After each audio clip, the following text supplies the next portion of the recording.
কি নমস্কার, Oishi life and Sundarban daily blog চ্যানেলে সবাইকে অনেক অনেক স্বাগত।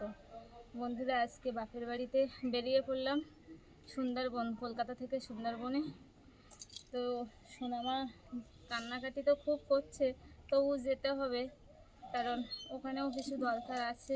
ওর জন্য তো সব কিছু কীভাবে যাচ্ছি, তো ওখানেও গিয়ে সব কিছু শেয়ার করব।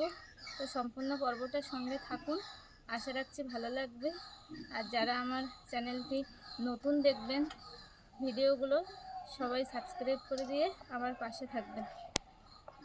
দেখুন, চুনোখালি বাজারে কাছাকাছি এসেই গেছি। আর বাজারটা আপনাদেরকে একটু দেখাবো একটু একটু করে। আর সোনামা তো গরমের মধ্যে খুব কান্নাকাটি করছে, যার জন্য সামনেরগুলো দেখাতে পারিনি। বাজার পর্যন্ত আসলাম, চুনোখালি বাজার। চুনোখালি বাজার থেকে একটু একটু করে দেখাবো। চুনোখালি বাজারের যে বাস স্ট্যান্ডে এসেই গেছি।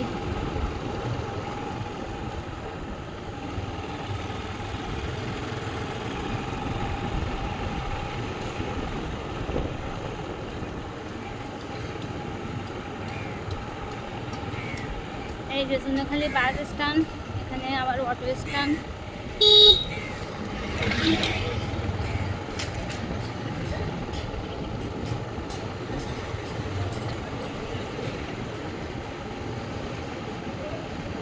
বাস স্ট্যান্ড, অটো স্ট্যান্ড ছেড়ে দেখুন ব্রিজ, সামনে ছোট্ট একটা চুনোখালির ব্রিজ পড়বে। তার এই যে একটু নদী, ছোট্ট একটা নদী, তার উপরে একটা ব্রিজ। বাজারের ভিতরে ঢুকেই গেছে। অটো স্ট্যান্ড, বাস স্ট্যান্ড ছেড়ে বাজারের মধ্যে ঢুকে গেলাম।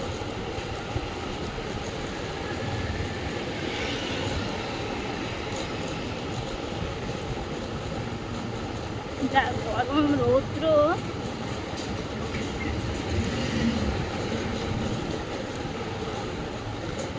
বাজারে চুনোখালি বাজারে দেখুন সব দোকানপাটগুলো কম বেশি করে অনেকেই চেনেন।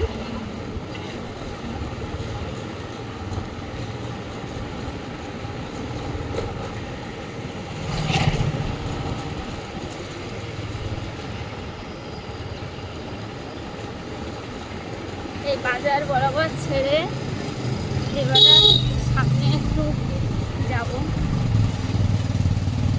এই ফেরিঘাট,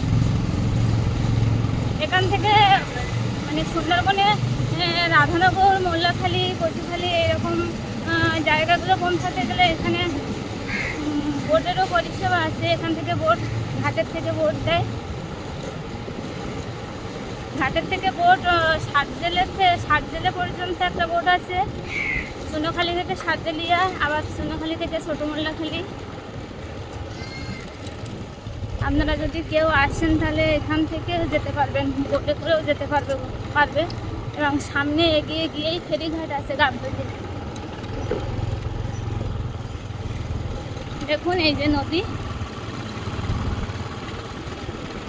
আর যে ওই এখানেও একটা ফেরিঘাট আছে চুনোখালি, সেটা শম্ভুনগর বাজারে ওখানে যাবে, পার হয়ে শম্ভুনগর। আর এই যে বোট ঘাটটা, ফেরিঘাট, এই যে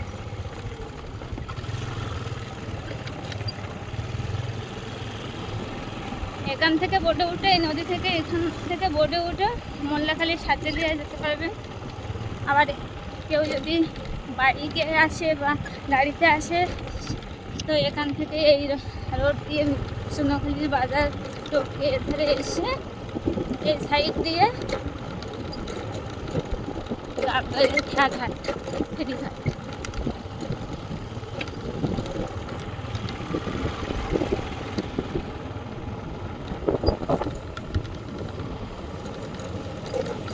এই যে দেখুন বাজার ছেড়ে আর গাবতলী ফেরিঘাটে যাও, ওই গাড়ি নিয়ে ঢুকলাম।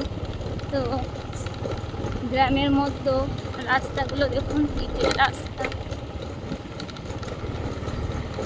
আর দুই সাইডে নদীর সাইড দিয়ে গাছ। বাবা সবাই এই রাস্তাগুলো একসময় পাকা মানে ইটের ছিল, কিন্তু ভাঙা ছিল, খুব খারাপ পরিস্থিতির মধ্যে ছিল। কিন্তু এখান থেকে 2-3 মাস আগে যখন এসেছি তখন এই রাস্তাগুলো খুবই খারাপ ছিল, মানে ইটের ভাঙা ছিল রাস্তা ছিল। এখন দেখছি একটু ঢালাই করেছে, তো খুবই ভালো করেছে যাতে গাড়ি নিয়ে যাওয়াটা যায়। আর এই যে দেখুন নদী,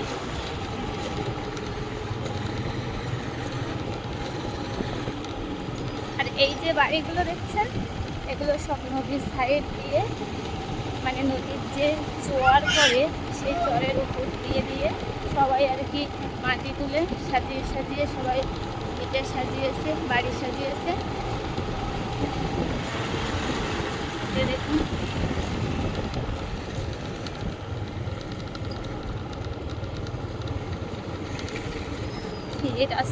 এই রাস্তাগুলো আগে ইটের ছিল, খুব কষ্ট হতো গাড়ি নিয়ে যেতে, তাই না বলো?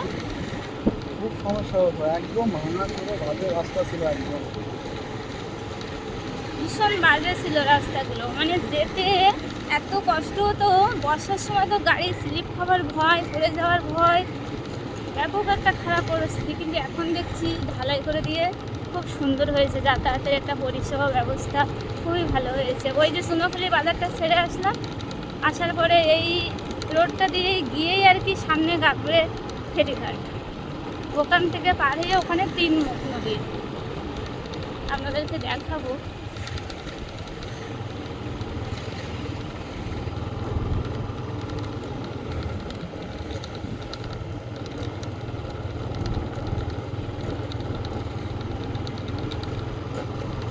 দেখুন এই যে যথেষ্ট মানে সোনাখালি বাজার থেকে এই রাস্তাটা যথেষ্ট দূর আছে, হাঁটলে ভালোই দূর আছে, কিন্তু গাড়িতে বলে অতটা বোঝা যায় না। আর এই যে দেখুন নদীর জলগুলো সব সুন্দর বোন বেঁধে আছে। নদীটা দেখা যাচ্ছে না, মানে জঙ্গল হয়ে আছে, গাছ তো। ওই যে দেখুন নদী,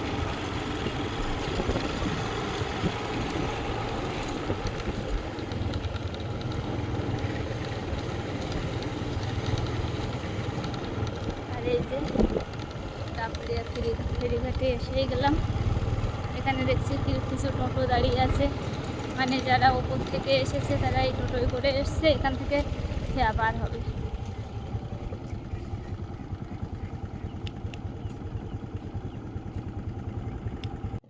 ওই যে দেখুন গাবড়িয়া ফেরিঘাটে এসে গেলাম, আর সামনে সব টোটো, যারা ওপর থেকে যাবে তারা এখানেই চলে এসছে টোটোয় করে। ওই যে দেখুন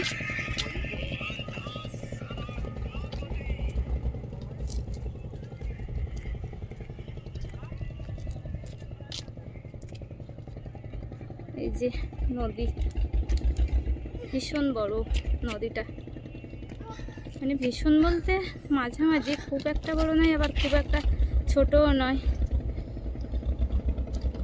এটা কিন্তু নদীর 3 মুখে, মানে ফেরিঘাট, গাবড়িয়া ফেরিঘাটের 3 মুখ। মানে ওই যে পাড়টা দেখতে পাচ্ছেন ওই পাড়টা হচ্ছে শম্ভুনগরের পাড়, আর আমি যেখানে দাঁড়িয়ে আছি এটা চুনাখালীর পাড়। আর আমি পার হব ওই যে ওই পাড়টা, ওটা হচ্ছে গাবড়িয়ার পাড়। ওখানেই আমি ওই গাবড়িয়ার পাড়েই পার হব, ওখান থেকেই আর একটুখানি গাড়ি চললে আর কি আমার বাবাদের বাড়ি রাধানগর। তো দেখুন এই যে 3টে মুখ নদীর, ওই যে খেয়াদা চলে এসছে, খুবই ভালো হলো। তাহলে আর বেশিক্ষণ এখানে ওয়েট করতে হবে না, একবারে পার হয়ে ওপারে যেতে পারবো। এখানে কিন্তু খুব বাইক পার করা হয়, যেহেতু এখান থেকেই কিন্তু কলকাতায় যাওয়ার একটা সুন্দর পরিষেবা। মানে এখান থেকে পার হয়ে ডাইরেক্ট ক্যানিং থেকে এবারে যারা যেভাবে যাবে বেরিয়ে যেতে পারবে। তো ওই যে খেয়া চলে এসছে, গাড়িগুলো উঠলে এবার আমরা উঠে পড়ব। ওই যে দেখুন নদীটা, অনেকগুলো দেখছি ইটের বালির বোট সব দাঁড়িয়ে আছে গ্রাপিং করে। ওই যে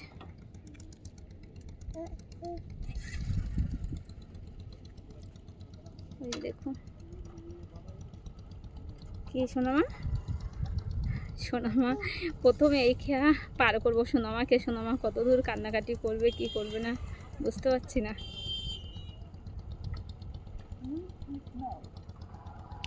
দেখুন বন্ধুরা বাপের বাড়ির কাছে এসে গেলাম আর এক পিসির সঙ্গে দেখা হলো। আসতে আসতে বাড়ির মুখে ঢুকবো এমন সময় দেখা হয়ে গেল, তো পিসির সাথে একটু কথা বলছে। ও সীতা এসো, হ্যাঁ এসো। দেখুন এই যে হ্যাঁ বড় হয়ে গেছে।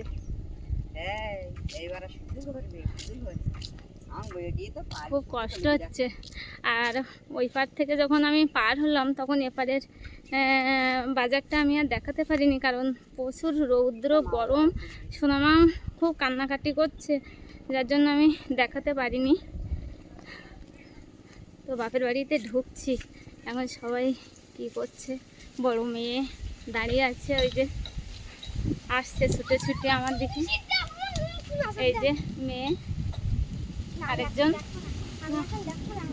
সোনামা দিদির কোলে উঠেই গেল, কিন্তু বন্ধুরা দেখুন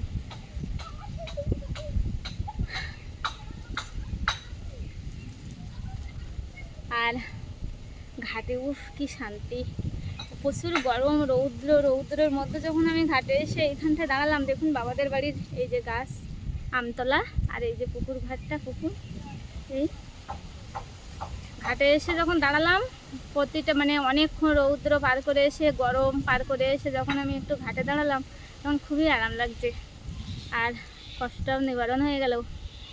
এতক্ষণ তো প্রচুর কষ্ট করেছি আর গরম মেয়েকে নিয়ে, তো এখন এসে একটু যেন ভালো লাগছে, খুব কষ্ট বাবা।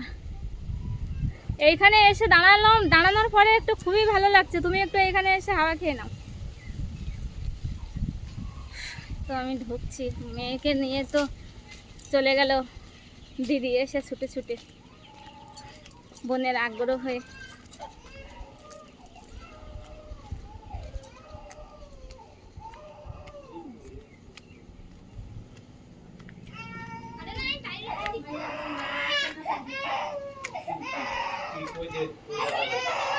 চলে আসলাম